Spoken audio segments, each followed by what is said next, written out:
It's push day. Step into the gym. Two types of guys. First, we got the low IQ meathead. He does 10 exercises on push day and way too many sets. Because of this high volume, he can only do a low intensity. And when he gets to the later sets, because of all the fatigue he has built up through all this junk volume, he can't even keep his technique up and put any effort into the sets. Now he thinks he's training hard because he's working his ego and not his muscles and doing all these sets and exercises, but in reality, he's training like a pussy. The intellectual chat. Now what separates him from the low IQ meathead is that he takes his training so seriously that he's able to completely shut off his ego and actually do a routine that is effective and well planned out.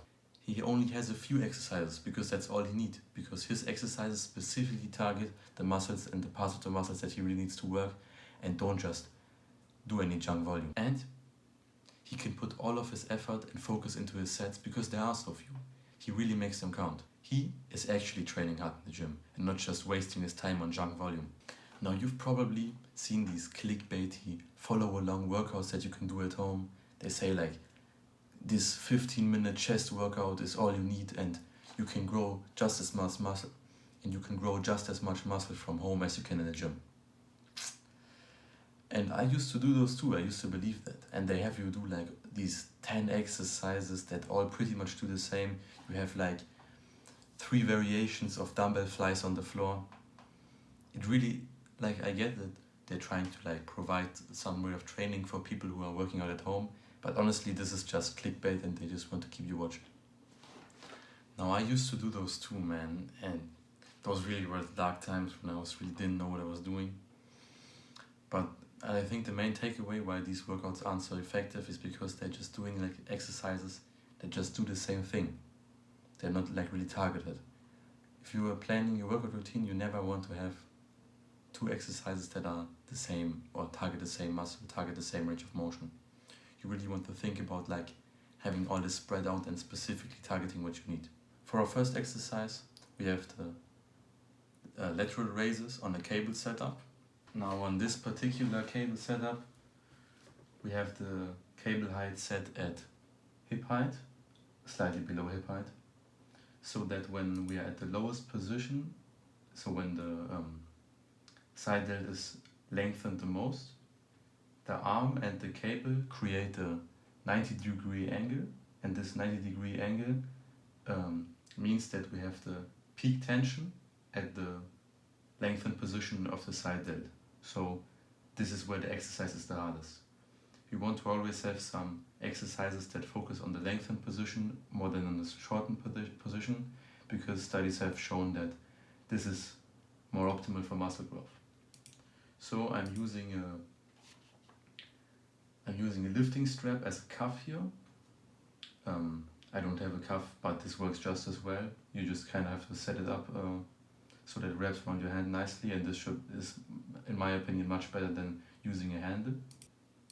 And I have the cable set up behind me so that the cable is coming at a slight angle. When you're training the side delt, you don't want to be with your arm angled straight out to the side, but slightly forward in the scapular plane. This is the most healthy for the elbow joint, for the shoulder joint, and it also aligns better with the fibers of the side delt.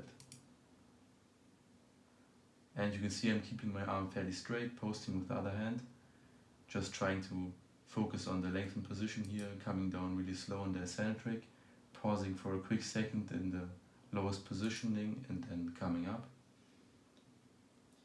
And I finish with lengthened partials to really just milk that lengthened position and get it like really to true failure. On this exercise, the most important thing is that you don't cheat and don't like move your upper body too much or move your upper arm, alter the angle of your elbow joint. Really just want to stay strict. This might mean that you have to lower the weight, but your muscles don't really know what's written on the weight stack. They just know what resistance is placed upon them, and a lower weight but with a better technique is always more resistance and more effective resistance and more muscle fiber recruitment, so always better. So just drop the ego on that and just use a little bit lower weight, move up from there, and you'll see much better muscle growth. For our second exercise, we have the dumbbell bench press. You can also include a machine chest press. I just chose the dumbbells today. So I get into position, kicking the dumbbells up with my feet so that I don't injure myself. And you see, I have this is the most important thing for this.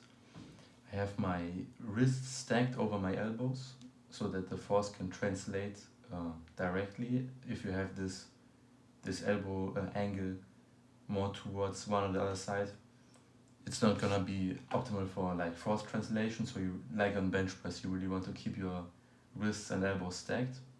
And also I'm keeping the angle of my upper arm to my body a little bit closer to 45 degrees, just so that I can really hit the chest and not like hit the shoulders and any other muscles in there. This is like what I prefer and what the science shows is best. I try to keep my butt as close to the bench as possible. Don't use too much leg drive. Come up very explosively and then really slow on the eccentric. Really pause at the bottom. Get the stretch as deep as possible. This is another thing I like a lot about dumbbell bench press. As opposed to the barbell bench press, it allows you to get much more depth. So I just go as low as I can. Really like try to touch the dumbbell to the side of your chest.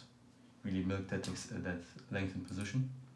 This is again an exercise that is hardest in the lengthened position, so I really want to take advantage of that. Then we go straight into the anterior delt press, so some a movement for the front delts. I only have this broken once a week, but I think it's still important to include that. If the front delt is a very big strong point for you and you don't think it's like lagging behind or up to par with the other muscles, then you can definitely exclude this and do some more chest work or more tricep work. But for me, I think this is a worthy addition. So I'm using a machine for this. This is the Matrix shoulder press machine. I like this one a lot. I definitely use the handles that are on the inside.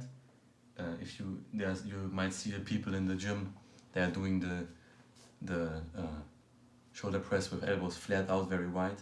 Now this will still hit the shoulder somewhat, but it's also gonna be a lot of other acting muscles, because if you look at the orientation of the fibers of the anterior delt, you can see that they are much more of an angle instead of straight out to the side. So doing it in like the scapular plane, as I mentioned with the lateral raises, is going to be much superior. So I get into position on this machine. I angle my body slightly forward. You don't want to be entirely upright. And then, as on all exercises, just a very slow descent, really controlled, pause at the bottom and then explode up. This is pretty much all there is. If you're using a machine that is good, like this one, then you can't really do anything wrong except like using poor tempo. So really just try to find a machine that meets the criteria of having like good resistance profile, so not being like too hard. For example, in the shortened position, you want to have the most stress in the lengthened position. And then you want to have a machine that allows you to press in this scapular plane. So really just have your arms angled to the side and press up. So we move on to the dips. This is the only body weight exercise that I really do in my routine.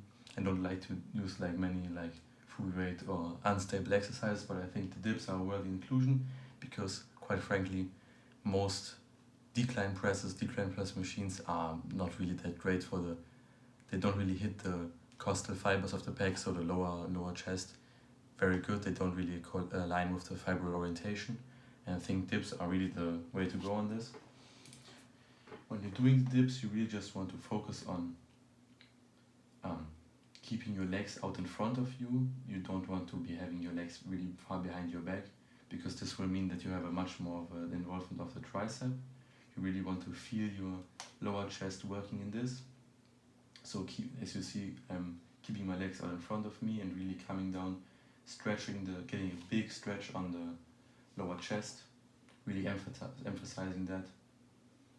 And just as on all other exercises, keep the eccentric slow and controlled and pause at the bottom. Just same old here.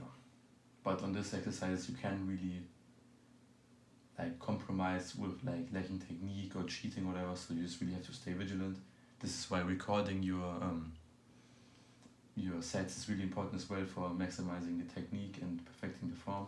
And then we move on to our Tricep exercises. This is the first tricep exercise we do for the day. This is a mechanical drop set we're doing here. So this is all focused on the long head of the tricep, which is the most important part of the tricep because it's the biggest. And we first work it in the shortened position. A muscle is always the weakest in the shortened position, so you want to work that first. Fatigue the muscle in the shortened position. And then you go into the mid position, in this example here, where you come closer to the cable stack, work the mid position till it can no more, till we hit failure, and then we go to the lengthened position, really close to the cable stack, and work partials. Now on this you can see I just keep my elbows flat out to the side, not flush to the body, because this just allows the elbows to extend the more natural angle. However, I have to say that my technique is a little bit lacking on this exercise. You can see I am just rotating my elbows outwards a little bit on the extension, which is not quite right. You should really just try to keep your elbows as straight as possible and not do this little outside rotation motion that I'm doing here. I'm really I have to iron that out in the future, but that's like the benefit of recording your sets. You really just see these little mistakes you're doing. So once you see me fail on this, on the shortened position, I step a little bit closer, do like a few more reps in the mid position, and then just finish off with partials in the lengthened position.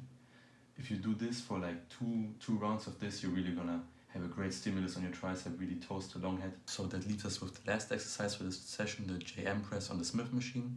Now this will focus the lateral and medial head of the triceps. So once we get this, we have all of the tricep worked. On this exercise, it's really important that you keep your elbows very close in to your sides, so that it doesn't become like a close grip bench press type of motion. You really want to focus on the tricep extension part here. You also don't want to have the bar set too low. The bar should be above your chin, maybe a little bit above your mouth. That way you really have like the tricep working and not the chest. And then you don't have to come down all that low with the bar. You can just stop a little bit higher, because we're focusing on the shortened position of the lateral and medial head here in this exercise. So you don't have to come all that low. This will also be a little bit more comfortable for the elbows. When you start off with this exercise, you might experience a little bit of elbow pain, but in my experience this just smoothed out when I kept just doing the exercise over and over again. So just, as on always, nice controlled eccentric. Now here the pause at the bottom is not as important, because we're not training the lengthened position here, so just getting the nice extension on this is really what you want. So the main takeaway from this video, apart from like obviously the planned out push day that I'm giving you here, is if I think about my younger self when I was like first start going to the gym, my push days were like a mess. I was just hopping from program to program, doing what people told me on the internet. I didn't really know why, and they didn't give any reasons. I thought of course I had to do bench press because that's what everybody's doing. So if I had to give advice to my younger self, and what you should really take away from this video, is that you always want to think about why you're doing a certain exercise in the gym. If you really can't think about a good reason for doing this exercise, you probably don't have to do it. This is also a piece of advice you can apply to advice you get.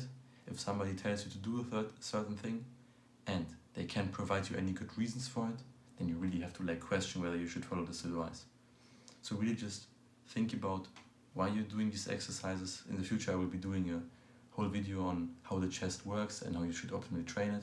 And once you understand this basic biomechanics knowledge, you can really just start to structure your workout basically to your needs and to where it actually makes sense. That's it for today, guys. If you can do me a favor, leave a like on this video, leave a comment, subscribe to the channel if you want more of this awesome content.